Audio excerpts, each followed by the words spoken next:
CJ wana est-ce que eza mpuseli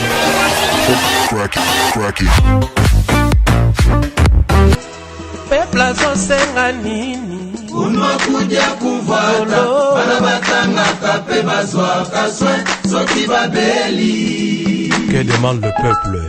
Raia analomba nini? peuple azosenga nini unokuja kuvata bana batangaka pe bazwaka soin soki babeli. À mes frères africains, toute vérité est provisoire.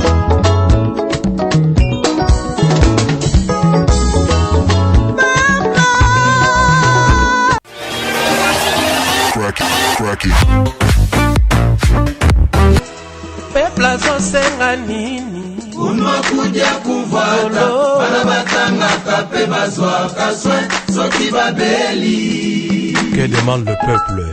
Raia analomba nini? peuple azosenga nini unokuja kuvata bana batangaka pe bazwaka soin soki babeli. À mes frères africains, toute vérité est provisoire.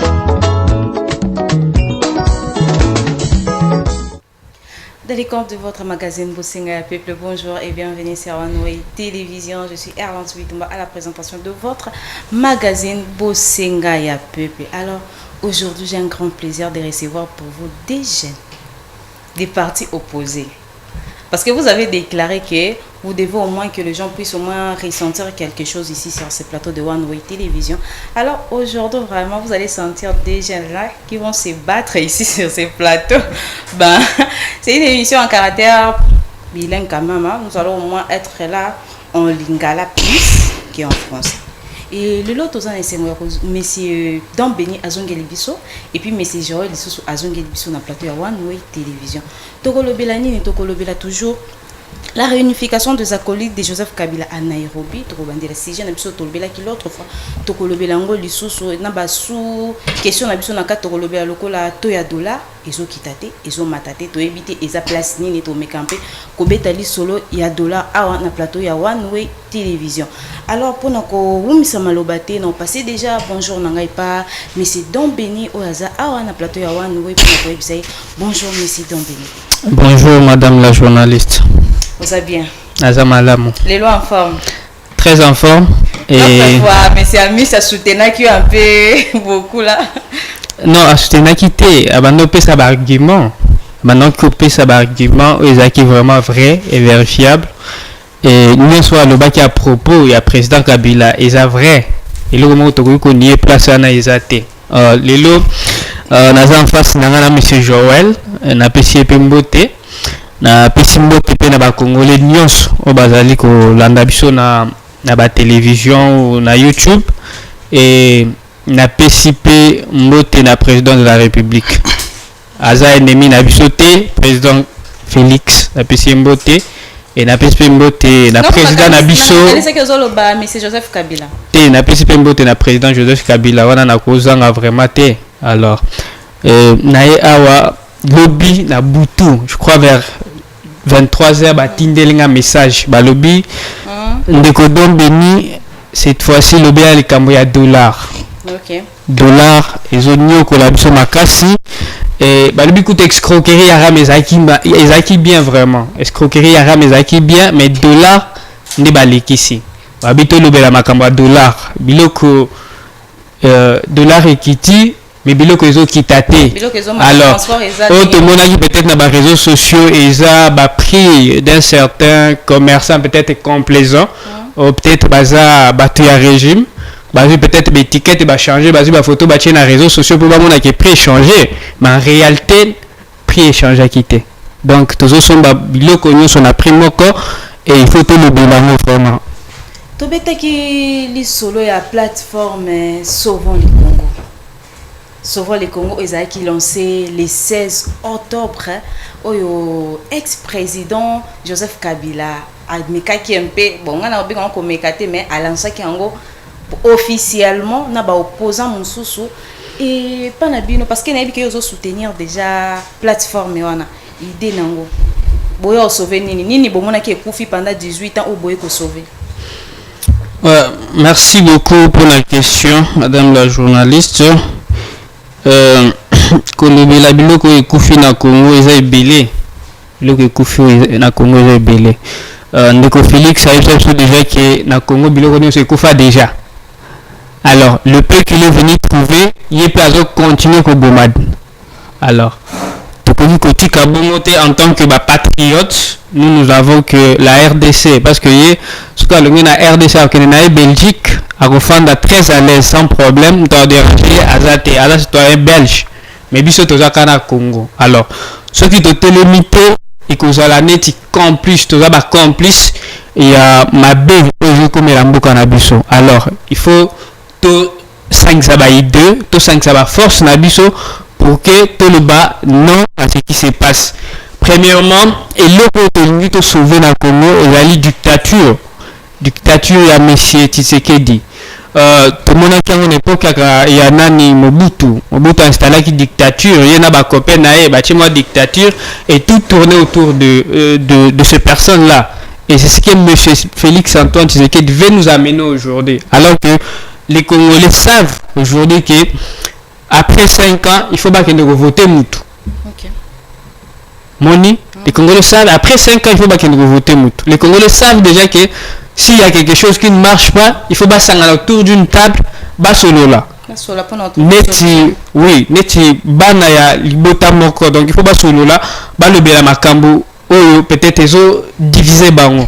Mais les lots, monsieur Félix Tshisekedi Dali, que nous sommes vraiment tournés autour de lui. Il veut que les gens puissent suivre sa volonté. Alors que le Congo doit primer plus que d'intérêt personnel ou d'intérêt mesquin à un groupe d'individus. Merci beaucoup, monsieur Don Benito Kozongela yo pona kokota penza en profondeur na sujet na biso ya mokolo ya lelo tozonge pa monsieur Joël oyo nazopisa déjà bonjour. Oui, bonjour madame la journaliste. Ndeni monsieur Joël, vous allez bien? Tekimezali, toza kubunda. Toza qui vraiment a besoin na mokolo ya lelo et puis merci na répondre à l'invitation à lelo. Merci pour l'invitation au Pesaki. Dans le bac, il fallait que nous sango vu que Erataki Mingi. Dans le bac, cette fois-ci, je dois venir répondre. Nous avons profité de la même occasion pour que Pesande Kunanga Dombeni Mbote. Azande Kunanga, camp politique et Kabola Bisoté, nous sommes des Congolais bien sûr. Naza ko pesa pe ba imbote ba kongomani nyoso ba ko landa biso siko mbote na Kinshasa. Merci beaucoup monsieur Joël. Plateforme ya Joseph Kabila ezala ki lancé tomoni ba opposition na kati tomoni ba Frank Djongo tomoni ba Seth Kikuni tomoni ba tebele ba matata ponyo na kati mais tomoni ba absence ya ba acteur politique mususu na kati cause ezanini. Et nous, madame la journaliste, au mécana nous naza kosenga yo soki possibilité zali au retirer nanu terme utilisé au mona qui ba opposa parce que batu nyonso o nga na mona ki na kati ya rencontre wana na Nairobi po na ngai baza ko représenter opposition te. Bongo Frank Djongo yo bo ndeko Frank Djongo aza muta opposition te. Ndeko Frank Djongo azalaka opposé nani opposa. Atikali lisusu te ko zala opposa na mikolo o ya biso to koloba o. OK. Parce que opposition tango basala opposition batelemelaka nini. Tango mutaye ko sala opposition atelemelaka vision politique moko boye. Atelemelaka programme moko ya gouvernement ou soit fondement hein ya programme moko boye batu o tangi wana opposition Frank Djongo pa matata ponyo ce sont des opportunistes oyo belo baza ko lukande esika ya kobata mila ou soit esika ya kozwela ndeko na biso Frank Djongo yenda zosala nesoni parce qu'il était ici avec nous avant la région de Kabila. Moi la question que je me pose, Frank Djongo alandi Joseph Kabila pour na intérêt nini Pour la vision nini. Souffrance nyon so Voilà. Pour eza kokamwisa biso. Tozalaki awa tango mokonzi mboka Antoine Tshisekedi a commis président de la République. Tout le monde a qui quand même soutient à Franck Diongo, je pense si je me trompe pas. Toga Bimaki na prison, je pense que c'est le président de la République qui a fait ça qui est grâce présidentielle, voilà. Après un moment donné, ndeko Franck Diongo a bimisi ba à ce moment de déclaration Tshisekedi ozobo sanake combat na salaki na tata na yo lelo tikanga karaboué. Et lui n'a pas été patient. A qui décision ya ko rejoindre cas politique oeza lelo na ligne ya ko bomamboka. Bango baina souvent le Congo yo zo benga ko bomamboka ndenge nini bango bakuboni ke Congo ezo kenda ko kufa. Babito la mwisa Congo yo komo benga ngo ko bomamboka ndenge nini. Toko sauver bango bako sauver mboka na nini. Et puis na tuni kasimutuna soki bango bazo ya ko sauver mboka na bomaki yango.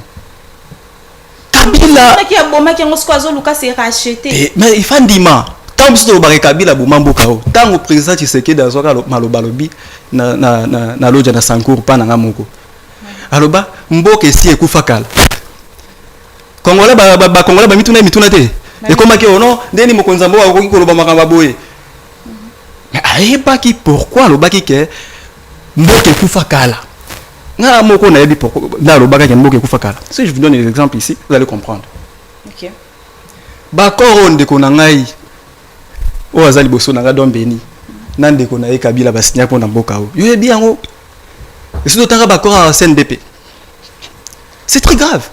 C'est pour le monde, ceux qui n'ont mis sur un Congolais qui défend Kabila aujourd'hui. Pour moi, c'est un sorcier. Je suis devant un ennemi de la République. Parce que na détail à bakor wana, ceux qui ont talibo, je vous dis, au copé sanga mangonga nako détaillé. OK. Donc, bakoki jamais koya na discours à sauver le Congo. Et le kwa mibale tango bango basangani muto akoki koya ko sauver mboka ezaka muto aza angelu to baza peto.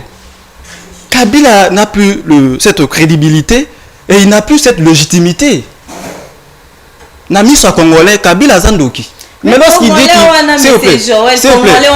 déclaré que Kabila zonga. Nani peut-être ceux qui baobi que congolais mo baobi que Kabila zonga c'est qu'il y a une réalité c'est Kabila. Alors que pire ils a auto vivre les lots que auto za qui n'ont dans le passé.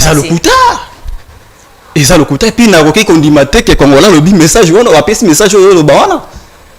Parce que Kabila na batu na ende bakundi mboka o tina degré 0.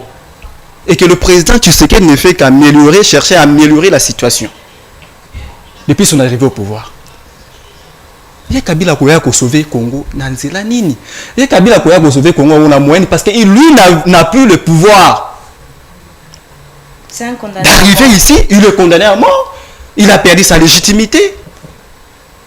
Mais a signalé retour. Hein? A signalé déjà retour. Mais il sera arrêté. D'ailleurs, Aya, comme ça, il va comprendre la force de la loi. Parce que je ne sais pas, ça c'est jouer avec le pouvoir. Il y a il fait Aya, parce que ça Congo. Lui, il prétend être un Congolais. Donc il n'est pas un Congolais en vrai. Je dis ça qu'il dit. Lui, il prétend être un Congolais. Qu'il puisse y revenir. Comme ça, Aya. Parce que écopé ça imagine au moins naebi ki état des droits dans boka ou. Justice c'est ça la musala na matata ponyo même sokae on va l'arrêter. Bon siko bakanga ki ba cause de la kinini ou bakanga ki Sainte Kikuni parce que a participé qui juste na présence ya réunion wana ou comment ou eloko musi za caché na sima wana. Et ça bon bakanga qui est ben entrepela qui est kaka et puis ba libéra qui est hein et soit qui peut tenter. C'est pour vous dire que banga qui va vérifier mamaka moro pas cette Kikuni. Mais en réalité tout celui qui négocie avec les diables est le diable et forcément diable aussi. Muto aza na makambu ya mabe na ba idée ya mabe contre mboka yo ke ko pusa na e ukofana na e po ayebisa oni ezalaka te ndeko na ngai alobi ndeko Dombeni alobi nous sommes en train de vivre une dictature au sein du régime Tshisekedi.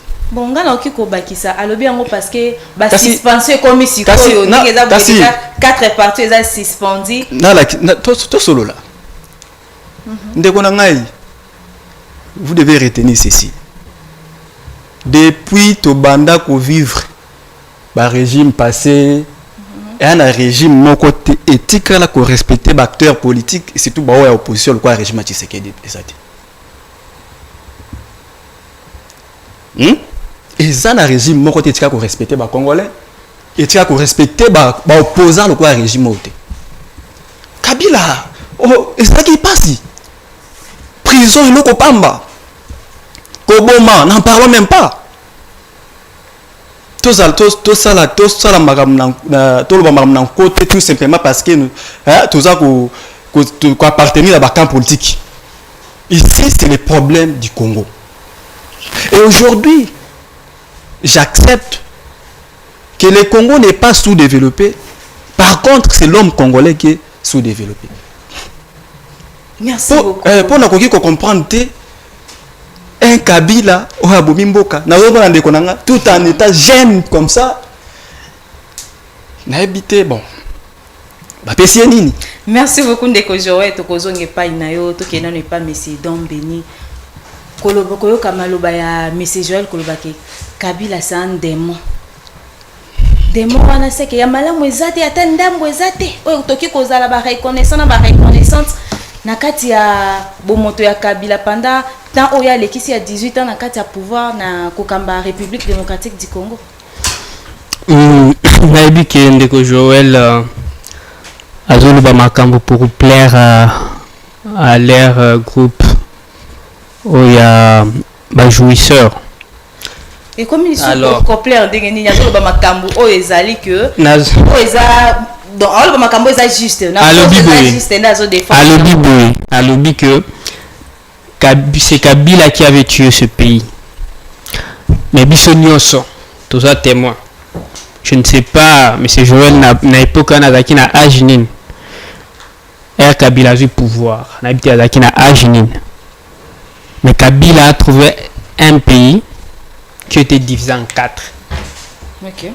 Kabila avait trouvé un pays qui était divisé en 4. C'est-à-dire que il y avait déjà une balkanisation qui se pointait déjà.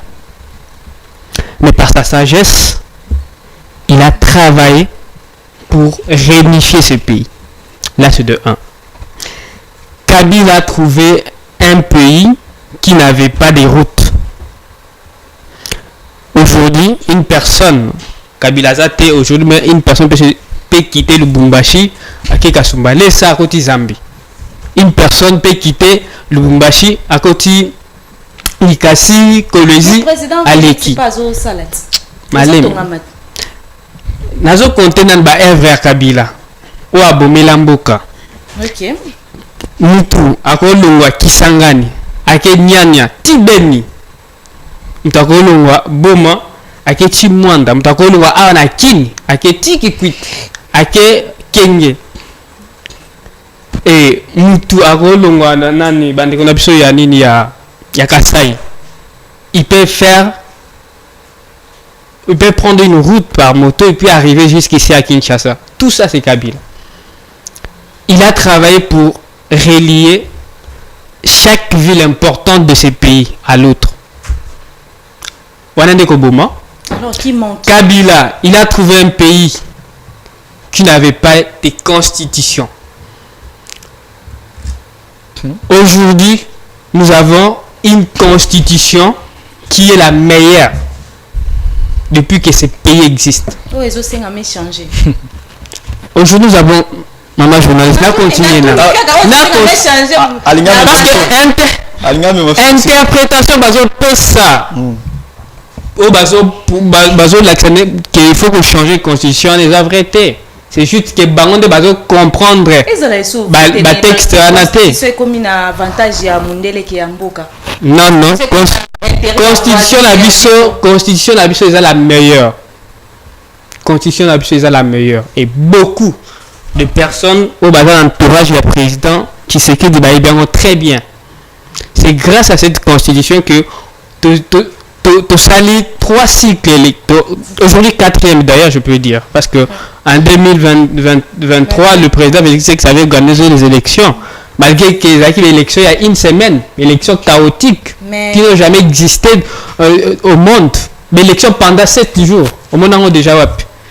Mais ça c'est les salamaki. Et salamaki bien sûr, mais salamaki comment, c'est ça aussi.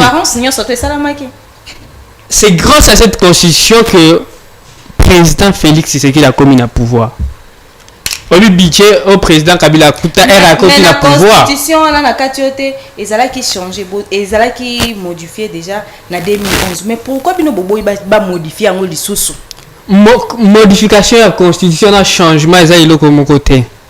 C'est quoi bino bobo ba modifier ce qui modifier changer. Ce changement, ce qui va changer la constitution, c'est-à-dire que tu continues la République Moussous. Et tout ce qu'on faisait, par exemple, mandat de président, il faut changer. C'est-à-dire que, après, nous avons renouvelé le mandat, après ça, c'est 2 ans. Donc, deux mandats après le changement de la constitution. Okay. Mais qu'on modifie la constitution, et ça juste qu'on modifie peut-être, qu'on peut savoir précision, interprétation, très claire. Naba texte moussous. Voilà la différence. Le président Kabila, lorsqu'il entre au pouvoir, budget Zaki a combien? Et lorsqu'il est parti, il a laissé combien? Donc, élément il faut faire réfléchir M. Joël. Parce qu'on ne vient pas sur un plateau de mission pour te bandako sa peuple. Tozoya pour éclaircir le peuple. Moni. Alobi sous que le président Tshisekedi respecte les opposants. Quel jour au Kabila a matin peut-être devant podium Mokoboye azofinga opposant. Banyanga la kata opposant nzala.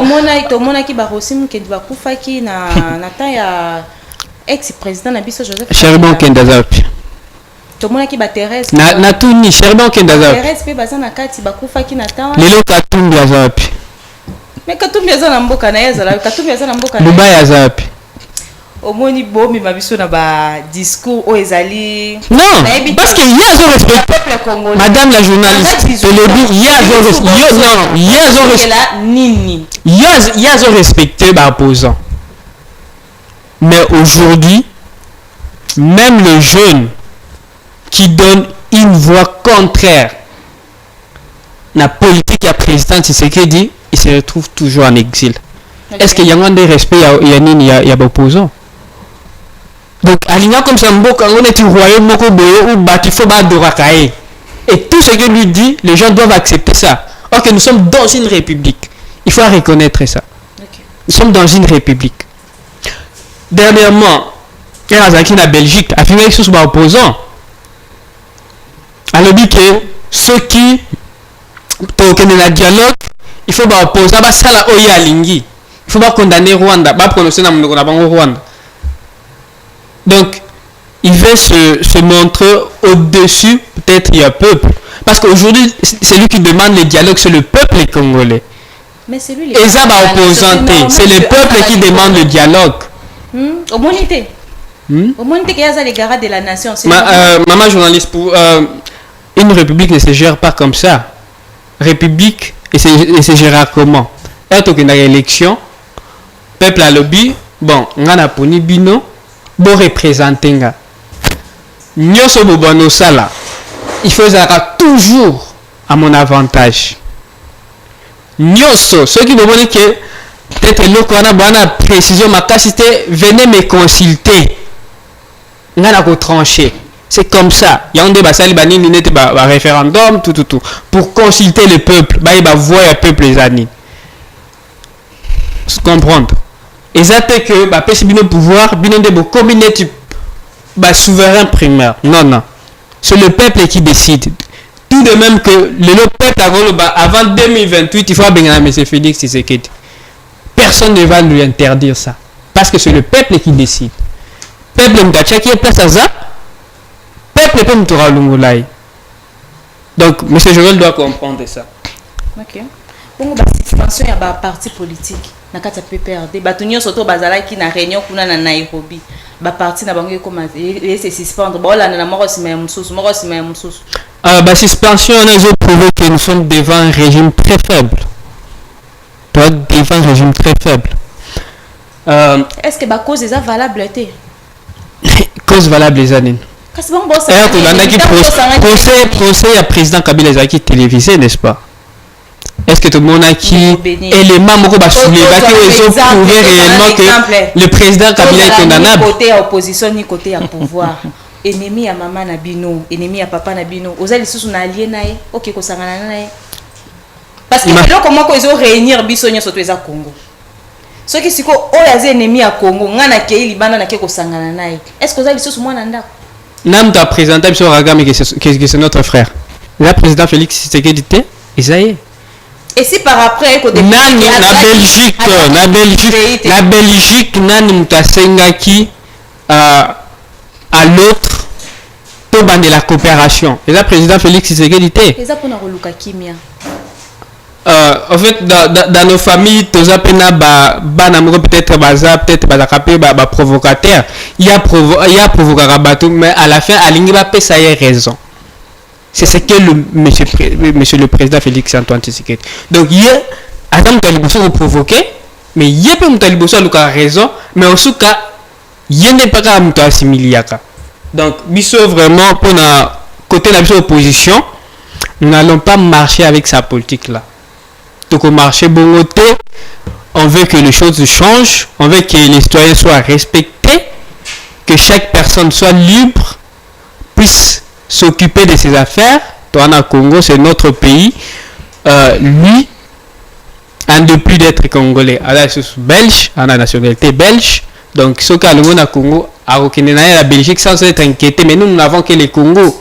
Voilà pourquoi nous élevons la voix que dialogue est indispensable. Dialogue vraiment est indispensable. Et ce qui a lié dialogue à sa sélection en 2028, le peuple va lui sanctionner, il va partir. Et nous allons sauver les Congo.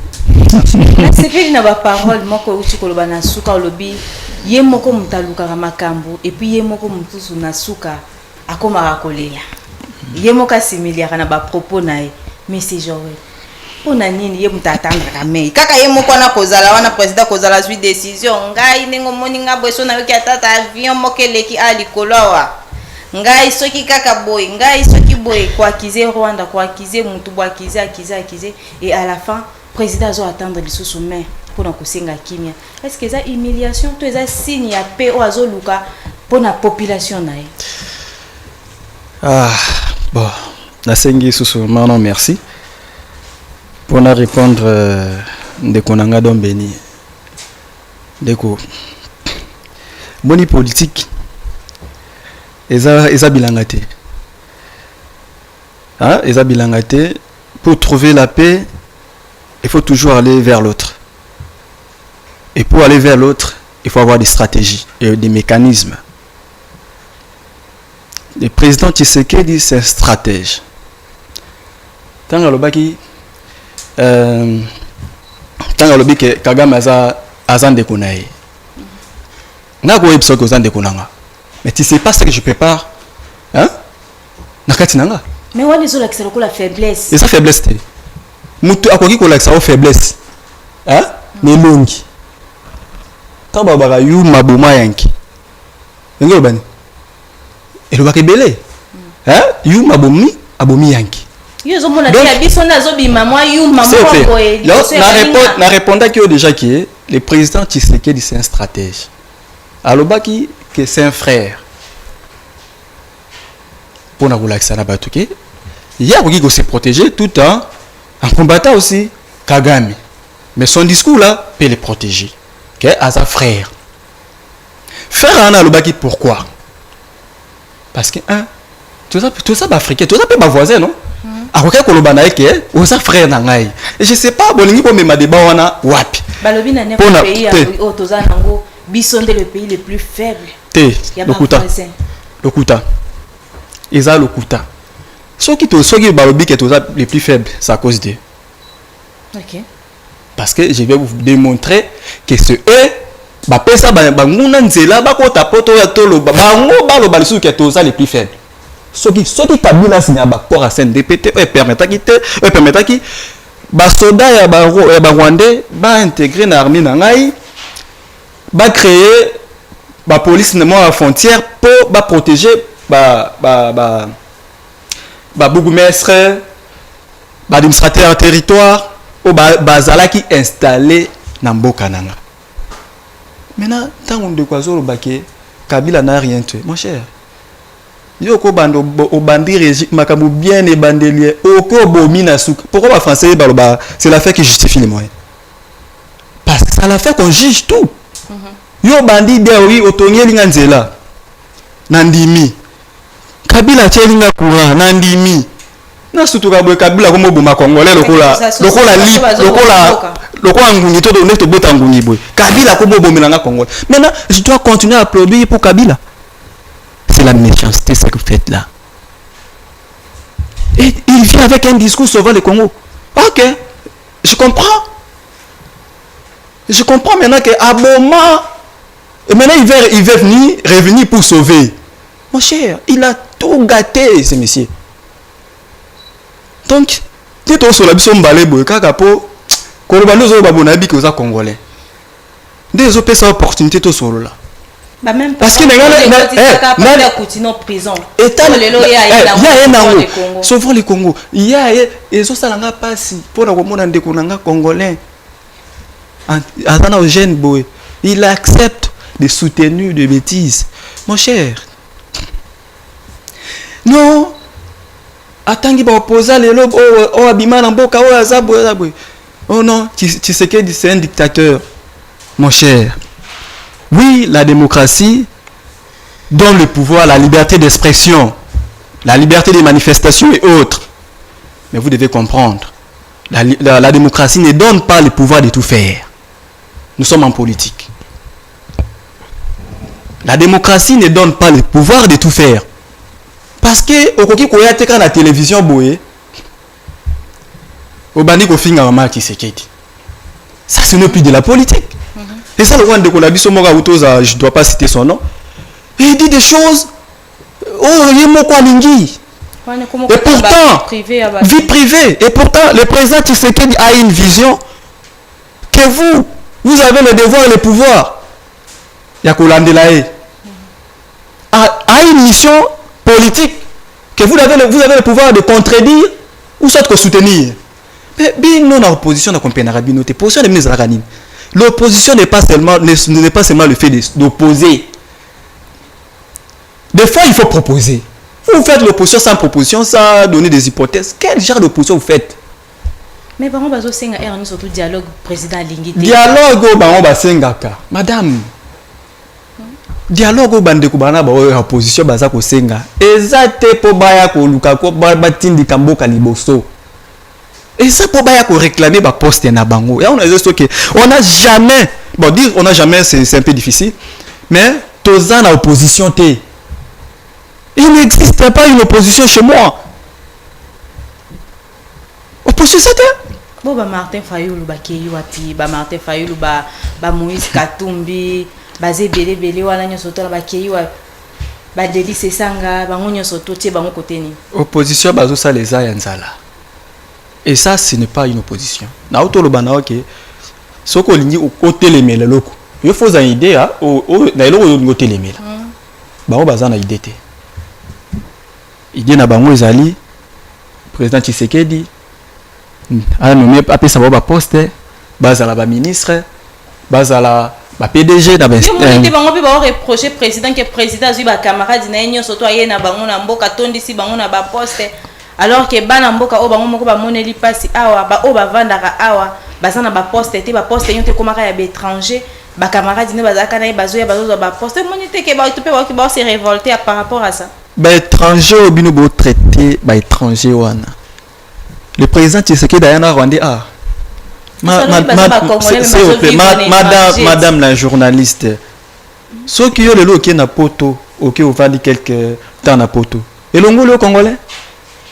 Mais vous pouvez pas chance na ba s'il vous plaît. Na tangiro batu baza awa, o baza na gouvernement. Baza muke par rapport na ba s'il vous plaît. Autour la question s'il vous plaît. Autour la question. Ce qui est na gouvernement wana okuta pina ke bakino bazate. Bato bazana biso awa bazate. La plupart ya bato bazana kati congolais zo déclarer que président kana bato libanda ministre penza ba poste na gouvernement ndeti na gouvernement o ndeko Dudu Famba azam talibanda mutawasala msana kitoko azam talibanda Adolphe Muzito ye wana côté dollar na ndeko Dudu Famba basala msala ezokita na ko lobela ngo pepo na okaki ndeko pa bushaki ba osala msana bango te musala ezosala makitoko aza mutapoto to mitungisa pona nini soki ezaki ba pesi nde un Rwandais auti na France, un Burundais auti na France, un Camerounais auti soki wapi, là on pouvait parler, mais ce sont des Congolais bazana makila na poste lokwa ils peuvent venir population zo bango bazoyi bapenza passe ezo lekate neti mutu avandaka na Belgique ai awa ayebelo ko elekana na Kinshasa sauté ayebelo ko elekana na Maluku te ayebelo ko elekana na Ngaba te ya azana mémoire wana te ayebi passe ya bana ya Kimbanseka ayebi te ya bana bo ayebi te yo monte ke yango pezo crépa ngata na oti poto na yebo ngana yebi passe na bino tenga na banda wapi eza na bato msusu avec la poto à l'équipe toi na Kinshasa ko eba réalité ya Congo lokwa mais bazo sungande te c'est na personne na réponse wana nanu to ke malembete na mutu mso na poto a ebi réalité ya Congo ko leka yo mutu na Kinshasa pe na Congo bazali le président Tshisekedi aza akoki ko sala ko jamais la décision boité que azo mutauti pour taper sa poste te ayebi. Parce que on appelle bazan à degré à connaissance c'est mususu ba mon pe maka mususu et on peut permettre peut-être avancer. Vous comprenez? Donc ils ont ngoma bête, il faut donner la chance à tout le monde.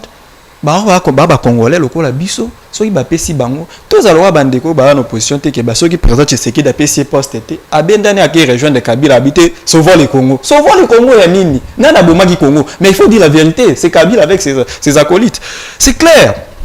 Il faut bien sauver le Congo. Qu'ils viennent. Ils veulent sauver le Congo. Ah, ça va. Mais de toute façon, il faut pas mettre l'Angola déjà condamnation on a condamné 10 ans et ils ont mal pour baya ah. Tu veux t'aller solo ya dollar oh ils ont un carte à marché tozo ibate dollar ils ont un niveau nini. Na ba supermarché dollar il va changer na prix mususu. Libanda prix mususu tozo ebate biloko ezo matata ezo kita batu bato déclarer mama biloko ezo kita nango te biloko ezaka ya komata alors que bazo $700 ekiti transport ezandenge moko transport na passé comme lisusu babe comme sous plus pire côté to ando futa ba trajet to ando futa 5 c'est lisusu te comme trajet comme 1000 francs nini ezo simba te ndeko jowe nazongi kakipana nini ezo simba te na likamba dollar eloko liboso photo sengana no merci na mokonzi mboka na ba membre gouvernement nae parce que aza mtu aza engagé pe il a la volonté parce que ba ikongomani ba déclarer ki mingi président Tshisekedi partout dollar izo kitate tala toza boye dollar izo kitate ba kité comme peuple congolais zo de la dollar il faut ça nini il faut équita et puis mokano bazwaki il faut équita des ana rutu nane kitite et kokita to koma kiti na 95 kito dollar et combien na 92 président ex président pour robenge président parce que ça sous président même sauté Joseph Kabila zala ki zaki na 90 lelo to komi komona dollar yo kende tina combien problème ezala kotika na 90 te problème ezande bon ya tika ki na 90 mais tika ki batu na ba salaire nini un policier qui gagnait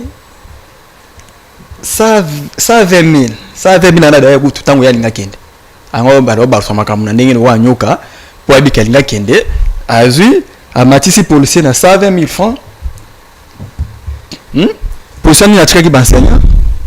Mais mon était nata on a circulation kasi tozo solo là. Nata on a circulation ya mbongo na maboko ezalaki malgré que salaire ezalaki mukia mais circulation vraiment na maboko na minute on est au solo là boy soki bazuka policier mo ba télémicier ou soit un enseignant.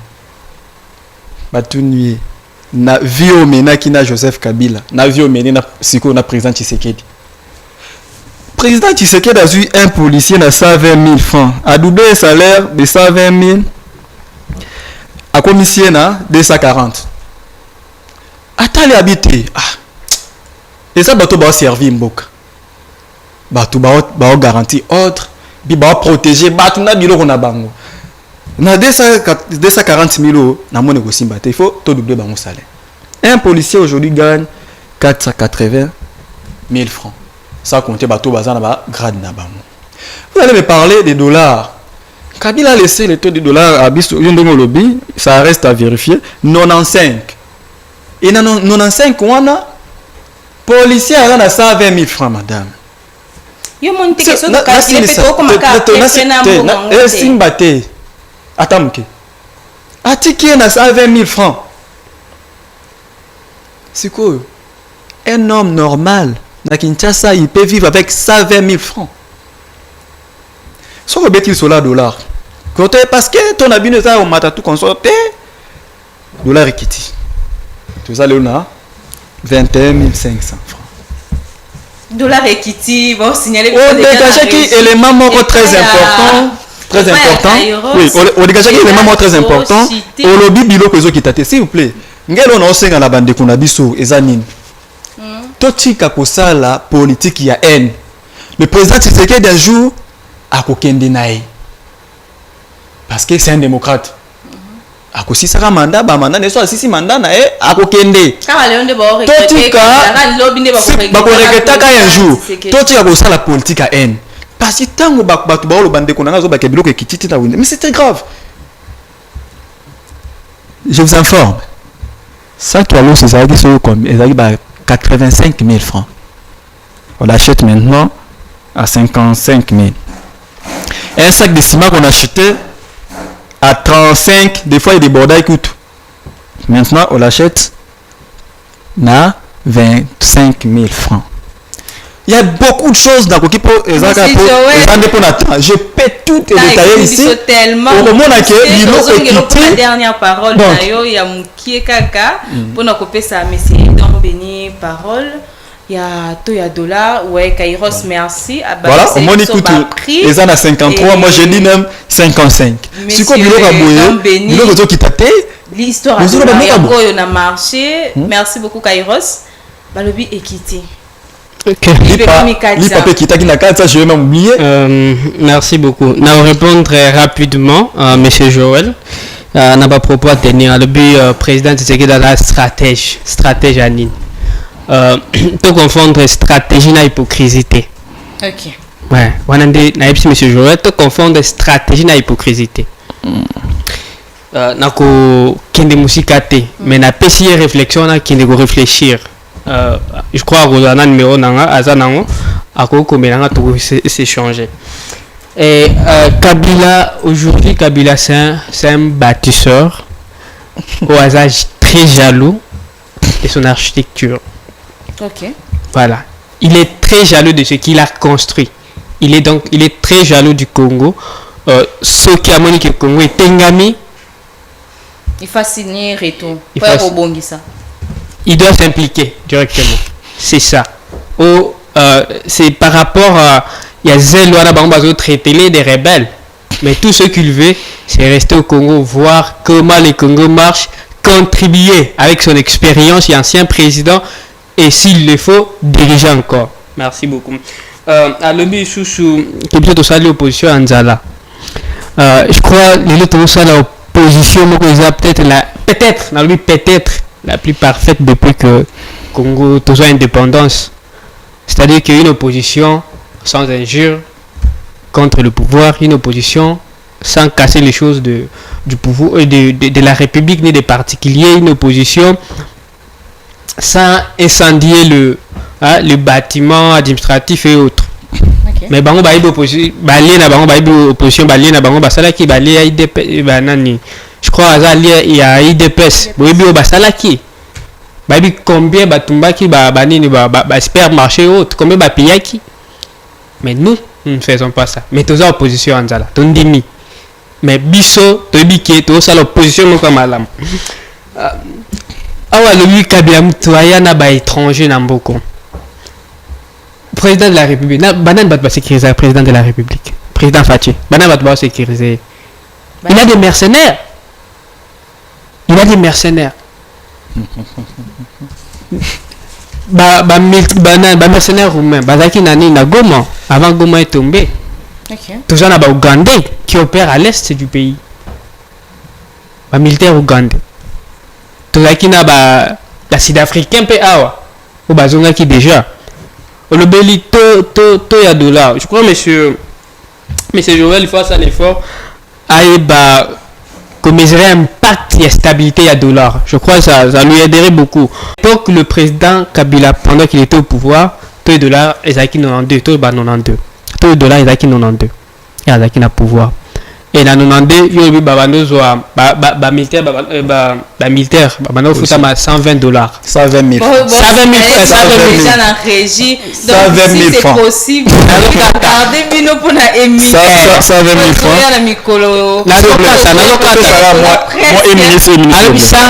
Alabi 120 000 francs. Na évité Kairos to send une après ça sera 1 minute aussi ça. 120 000 francs. Ça réflexion na yo. 120 000 francs na nini lipa et là qui 100 francs. IPAC. To bando son bango 50 francs. Transport il y a des ça ezalaki. Et tu gars aux 100 francs 50 francs. Papa. Il y a qui 50 francs. Transport à 100 francs il y a des ça ezalaki. Est-ce que le maman journaliste yo ko so transport il y a 500 francs na kinawa. Ezakate ezali même dans le Boumachi transport à 5 il y a 500 ezaka souté même dans le Boumachi transport à 500 ezaka souté awa nakin n'en parlons même pas ba transport ebani na 2000 3000 4000 ba 5000 au longue zando OK peine tu payes 5000 francs. Okay. Maintenant tout ça la calcul tout ça la majoration vous allez comprendre que mieux vaut l'époque de Kabila que l'époque à Fachi. Mieux vaut l'époque de Kabila que l'époque à Fachi. Vous êtes sûr? Très sûr. Très touchant. Vous êtes sûr vraiment? Malheureusement il y a Souka. Bon. Non, mais parce que la parole à Souka. Là continue. Déjà c'est ici. Déjà c'est vrai qu'à idée na donc nakoloba ke régime éthique ko escroquer peuple. Mais c'est Joël o alobi ke obolaki awa ke nini biloko ekiti ngana linga zo adresse na koma sur place na sala net Saint Thomas na mona. D'accord. Donc le président Tshisekedi a s'impliqué en tant que garant à la nation. Merci beaucoup monsieur. Moi aux hommes on a pris hein. Pour na participation na yo ya mukolo. Aux hommes on a pris. Monsieur Joël monsieur. Il faut aller vérifier. Va na kati ya gouvernement oyo isa actuel isa ya ba hypocrite. Eza ndeko dombeni azana miso bomona maza azomona ti. Donc ivoirien. Ivoirien. C'est un ivoirien. Côte d'Ivoire. C'est un ivoirien. Azana mato ya koyoka mazo kati. Parce que mon avec au ça débat a évité que le kitaki a évité que farine kitaki et il n'était pas informé. Donc il faut chercher toujours de s'informer avant de venir. Vous avez dit ici que Tshisekedi, Antoine Tshisekedi a cotisé mercenaire et tout consort. C'est lui d'ailleurs qui a créé des autres papa. Il y a cotisé mercenaire T. Ake azwinde batu. Hein? Pour la sécuriser. Président, c'est-à-dire qu'il n'a pas confiance à l'armée. Il a confiance à l'armée. C'est un faux président. Non, il est entouré par qui? Par des JR, non? C'est les JR qui les protègent. Hein? Ce sont les JR qui les protègent. Yo, oyakande po obomane mboka. Yo zinde armée ya Rwanda. Onani, okotisi bango. Non seulement okotisi bango na armée, ozui bango, opesi bango bande kono ba congolais ba fandi awa. Ozui bango opesi bango au administrateur du territoire. au bourgmestre. Au ce qui kuna te, aux yeux par moi, on a la police. Ah, ndeko na ngai. So yo mo ebiki na domaine où tout ça sécurité. Et ça kasi, tant que baka kabila bomani, on so na kasi souveraineté de Kuwait. On avait pris notre armée kokotsa ba on mboka na yo.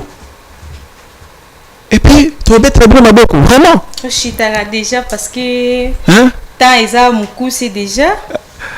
Bon, Liloba peut-être Yasuka, pour moi déjà de quoi la biso. Et ça que il faut bandeko ba me comprendre, bandeko na biso ya kamsusu. Na minute muto biso ba congolais to tieli mutema pona ko changer mboka na biso eza président Tshisekedi Antoine Tshilombo. Parce que Kabila déjà berre mabulo ndeko Kabila timola na minute papa Tshisekedi nde aza kokundela biso yango biso tokoya kozwa suto kabo ba discours à sauver le Congo et uti wapi poto sala nango nini yo mobomi okoya ko sauver ndenge nini. Merci beaucoup ndeko Joël pour la participation dans mokolo ya lelo. Pour comprendre que monsieur Zala qui vraiment na des partis opposés mais merci pour la participation na bino. Nous surtout ezala qui important au tolobela qui ana si to fini mon tout parce que to boy va interpeller biso toloba qui ka ezala qui na cause juste pour la population ya République démocratique du Congo. Alors tous allez voir nous télévision. Merci na Kairos pour la régie et prenez rendez-vous prochainement. Au revoir.